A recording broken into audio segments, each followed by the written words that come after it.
You know, we all make promises, but what happens when someone breaks one? We always hear, get it in writing, right?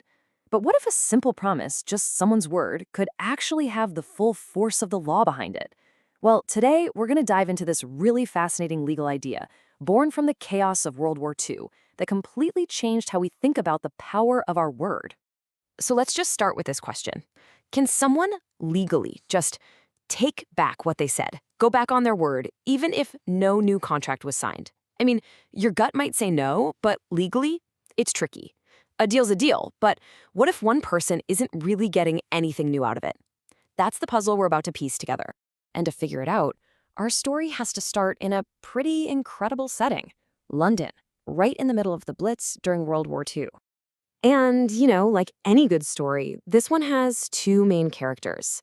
On one side, you've got the landlords, a company called the Central London Property Trust. And on the other side, you've got their tenants, High Trees House Limited, who are renting a huge block of apartments from them. Okay, so here's how it all went down. In 1937, things are totally normal. High Trees signs a lease for these flats for £2,500 a year. But then, by 1940, everything changes. The war is on, London is being bombed constantly, and people are getting out of the city.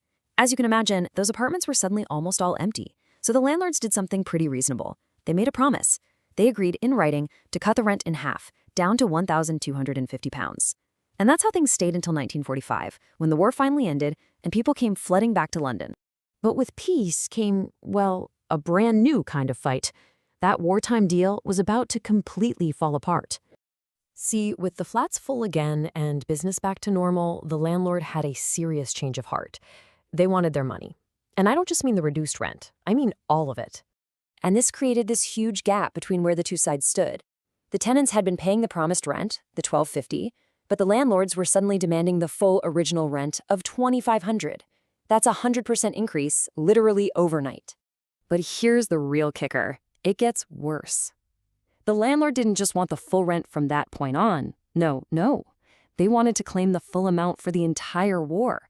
They wanted the tenants to pay back the difference for every single one of those years. So the big question is, could they legally do that? Could they just pretend their own written promise never even happened? Now, on the surface, that just sounds so unfair, right? But from a legal standpoint, this was a massive issue. So let's dig into the problem with promises when it comes to contract law.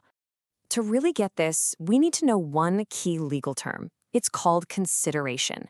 And put simply, consideration is just the something of value that each person gives in a contract.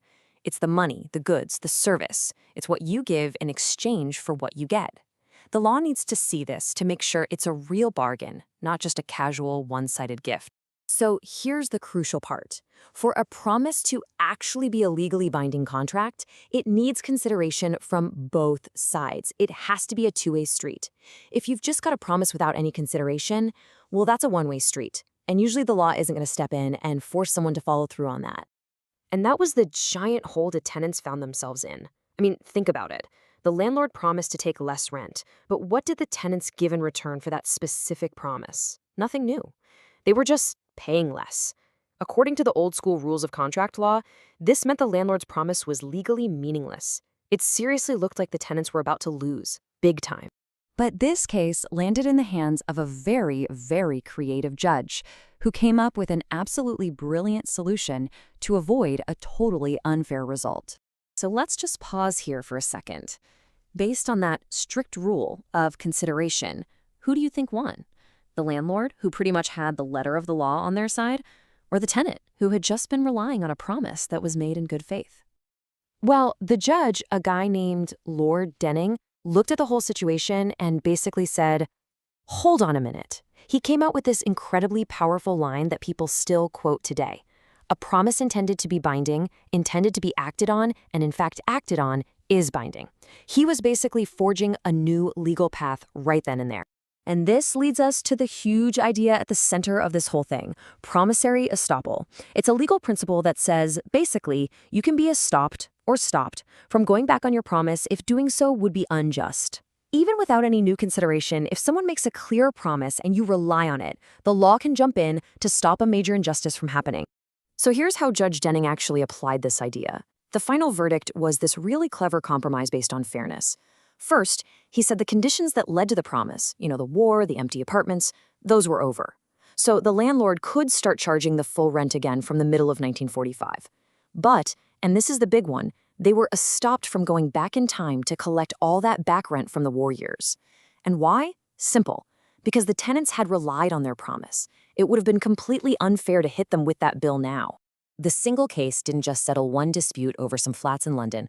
It left a massive, lasting legacy on the law of promises. Promissory estoppel became this amazing tool for fairness. But there's a really important way people describe it. It's a shield, not a sword. What that means is you can usually use it as a defense, to shield yourself when someone tries to make you stick to an old rule they already promised to ignore. You can't usually use it as a sword to go out and create a brand new deal out of thin air. So how does this shield actually work today? Well, courts generally look for 4 key things, and all of them were right there in the High Trees case. First, you need an existing legal relationship, like that lease. Second, someone made a clear and unmistakable promise, like accepting lower rent. Third, and this is so important, the other person has to actually rely on that promise. And finally, it just has to be unfair to let the person go back on their word. The High Trees case, it ticked every single one of those boxes. So we end up with this thought. This whole legal idea came from a landlord and a tenant just trying to get through the London Blitz. But it brings up a really important question for all of us today. How does this 80-year-old case about rent during a war actually affect the promises you make and the ones you receive in your own life? What it really shows us is that sometimes, in the eyes of the law, a promise is so much more than just words.